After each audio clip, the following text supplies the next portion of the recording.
Welcome to my Hebrew channel, Miel Hebraica. And today we're going to be starting our study on Psalm 103. I'll have to do it in numerous sections. The psalm has 22 verses, so if I try to do the whole thing all at once, it's going to get a little too long. But we'll do it in portions. Basically, based on themes or based on grammar structures. And today, the word that I'm using for the structure is barach, to bless. And the psalm begins with two verses that include the word blessings, and then also ends with there are four times at the end of the psalm. It begins with blessings and ends with blessings. So that's basically the structure we'll have of the study today. So bless the Lord, O my soul. Barachi nafshi et Yahweh. And this has an interesting structure here. It's unique. We find it in this psalm, Psalm 103. We find it in Psalm 104. Psalm 104 also opens and closes with this particular expression. And so those are the two things those two psalms share. And Le David belongs to David. Barachi nafshi et Yahweh v'kol karavai et Shem kadosho. Bless the Lord, my soul, nafshi. Okay? And what David's doing here, he begins by talking to himself. He's telling himself, and this happens to be an imperative form of barachi. It's a unique imperative form to have a yod at the end like that. One of the few places, as I said, Psalm 104 is one of the few places that uses this construction. Barachi nafshi. Now, one of the reasons for using it is barachi nafshi, karabai nafshi, tishkehi, and avonachi, and tach halakhi.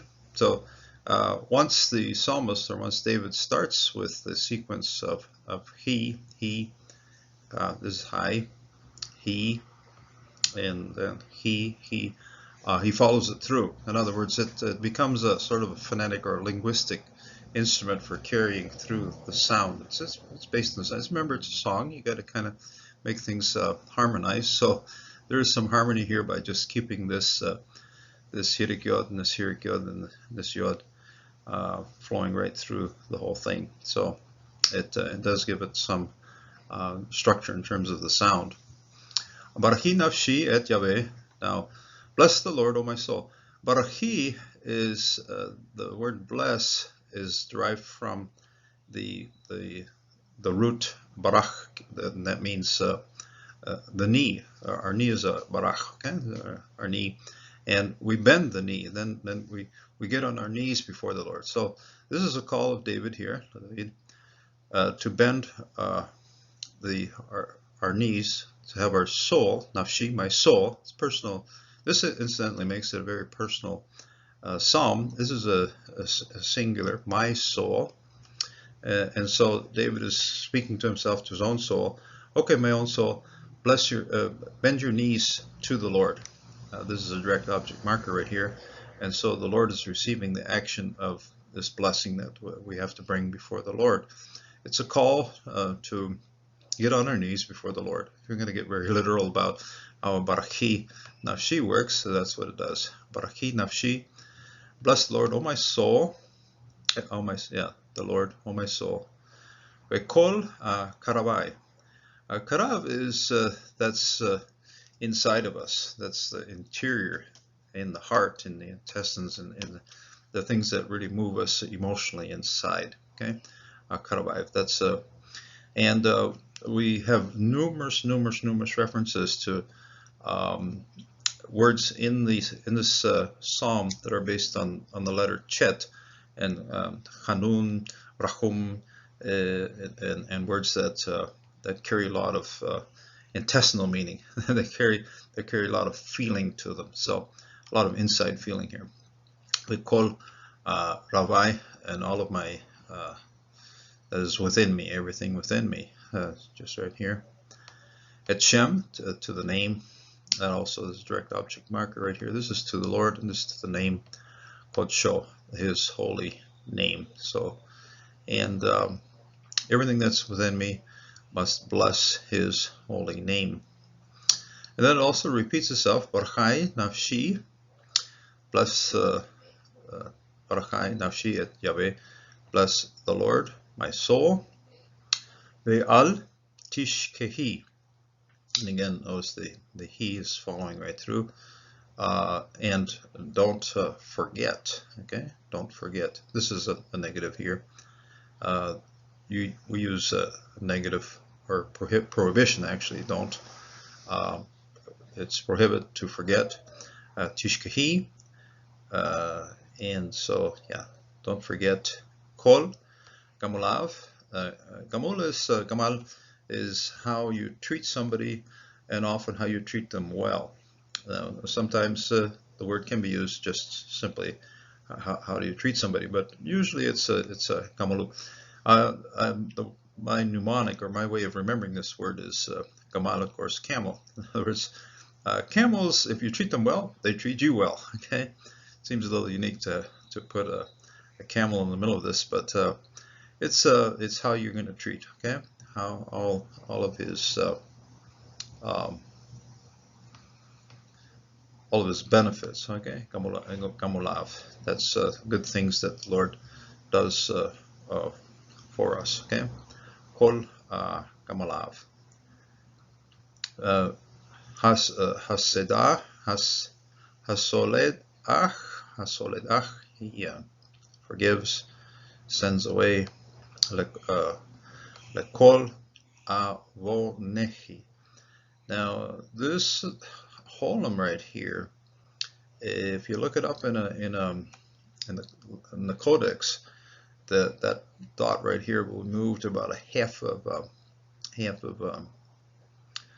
a consonant to the left here, and so it's one of those kind of unique situations where the vav hasn't lost its consonantal value, even though it has an attached holum. We're going to see another example of this, a verse or two further on, and it's kind of unique.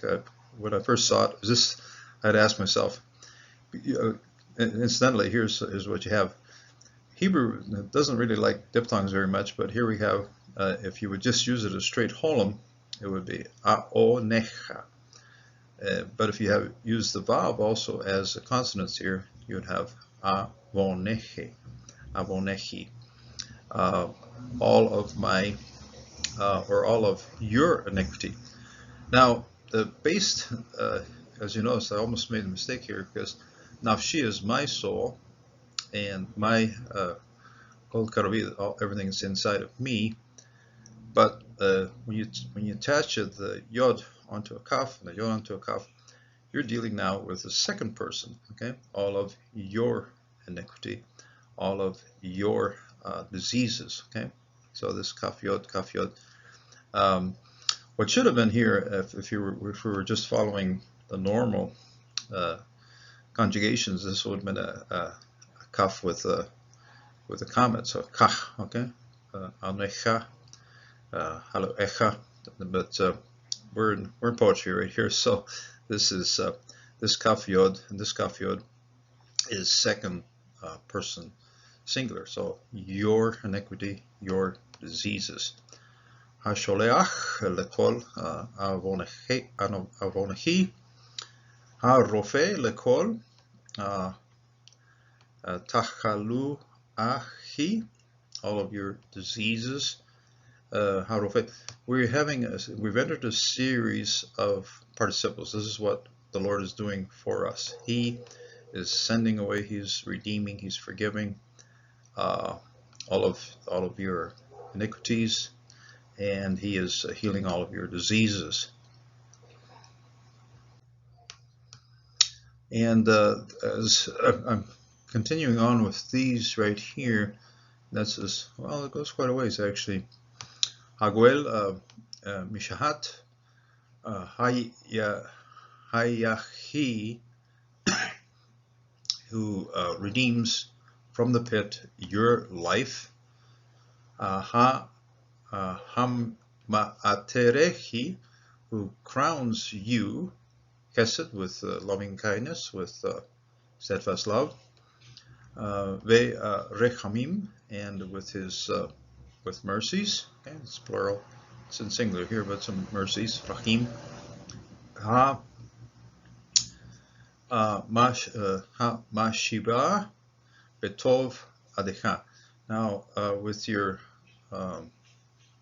with good adecha, to that is good. So here it still continues here. Okay. Tit chadesh kenesher neurachi, that is to your youthfulness. Okay. So this goes a long ways here when you see these cuffs all in a row here. These, this one, this one, this one. Would expect commas on the end here, but we're getting a hirik yod, hirik yod, hirik yod. So that joins all of those together. Your life, your crowning, and your youthfulness. So these are all tied together with this common ending here. Yodia de Rachkav le Moshe le Bnei Israel al Lilotov, and he has made known his ways to Moses and to the sons of Israel, and his the things that he has lifted up, the things that he has done, his acts.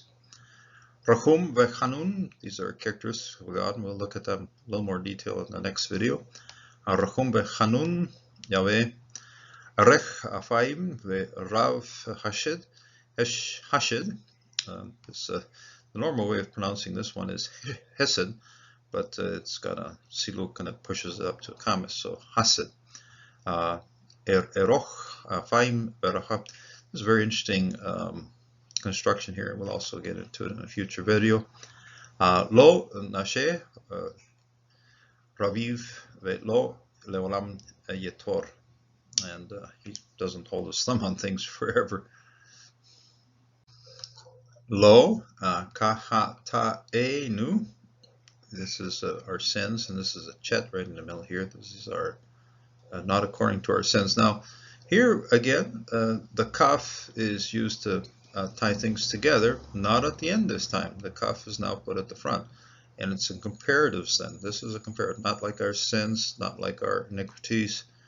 For as high, comparative again, this one also here, and so this particular section here, these verses are all tied together with the comparative prepositions, and so we'll get into that structure later on. Lo ka avonechnu. Again, this is the second example of avon, and which this holum here should be moved just a little bit over. Both of these holums make O sounds, but this is not what would be called or known as a complete holum, holum gadol. It's a vo notechnu, ke ka avonotechnu.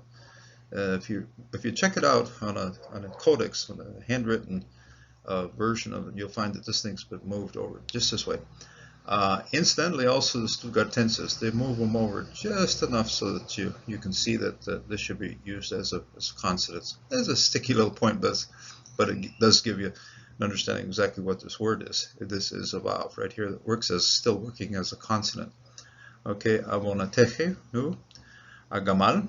Okay, he responds alenu against us or towards us. Yeah. Okay. He doesn't repay. Okay.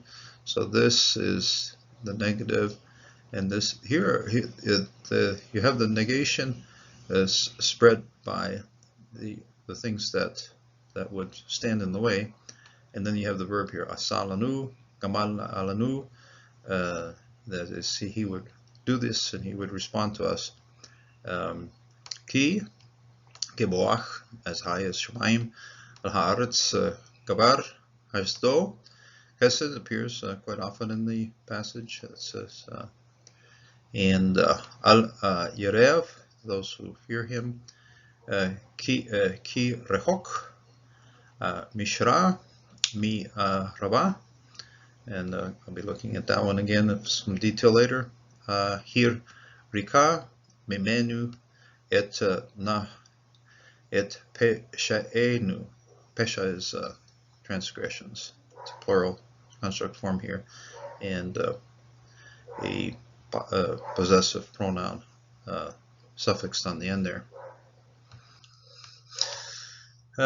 Ki rachem av al banim rakim Yahweh al Yireh. This is the second time we see this one. Yereav kihu yada yisherinu zekor ki afar anachnu enosh kehatzir yamav. The days of as his days ke tzitz hasadeh kil ken yasitz. כי רוח עברה בו ועינינו ולא יקראנו עוד מקומו. This nun seems like first person plural, but it's actually here. It is no more, and it is known no more. Okay, these are negations right here. And that's also a negation, this one here. Ein means there is no more.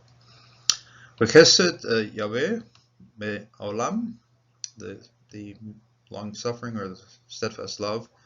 Jehovah is forever, ve'ad olam, and forever. Al yirav ve'shediko lebenei banim. Le'shomare brito, for those who guard, those who keep his covenant. U le shekri pekudaiv le ashotam, those who remember his commandments in order to do them. Yahweh b'shamayim hakin kiseh, Jehovah in the heavens has established his throne. U malkuto, and his kingdom bekol masha, and his kingdom and all of his rule. Okay. Baruch Hu. Okay, now we get into what's closing the psalm. In other words, this is getting towards the end. We're going to have 3 times with Baruch Hu. It's a plural now. Okay. Bless Baruch Hu, Yahweh Malachav. May his angels bless Jehovah. Bless Yahweh. Baruch Hu Yahweh Malachav. Geborei Koach Asho Dibaro, and those who mighty ones, power, who are doing his word, Leshomea, in order to listen, because they listen, Bekol, and his voice, Dibaro, of his word. Again, the second time in Baruch Hu Yahweh Kol Sheba'av. Meshortav, that's bless those of his hosts, heavenly hosts, also earthly hosts, and includes also ministers, those who are in service to him, not just anyone who's in service to him. Meshortav, Oshe Rishono, who's doing his will. Baruch Hu, okay, here we go. Baruch Hu, Yahweh Kol Ma'ashav, all his actions, all of his works, Bekol Makomot, in all of the places, Mashalato. We saw the Mashal in 2 verses back. Here we see it again, but this is his dominion. His we saw that up here was in rule. Now it's Hamashalato, his dominion of him. Reference to Jehovah is the one that possesses this dominion. Okay, Barachi, here we go. This is the closing statement then of the psalm right here. Barachi nafshi et Yahweh. Okay, bless the Lord, O my soul. Okay, we've gone through an extensive territory here in the psalm of what the Lord does in the heavens, what he does on the earth, how he relates to his people, how he forgives our sins, how he It really connects with us in a very personal way. That's why this is a well-loved psalm, and and it begins with a blessing. It ends with a blessing. Okay, Barachi nafshi et Yahweh. Bless the Lord, O my soul. Bless the Lord, O my soul. And this gives us structure. All of what we're seeing here are things that we should be recognizing on our knees. Okay? Barach, I said, Barach is our knees, kneeling before the Lord. We carry out our life and kneeling before our good Lord, because He is certainly caring for us in many, many ways, and we see that throughout this psalm. The Lord bless you and keep you. Barachu nafshi et Yahweh.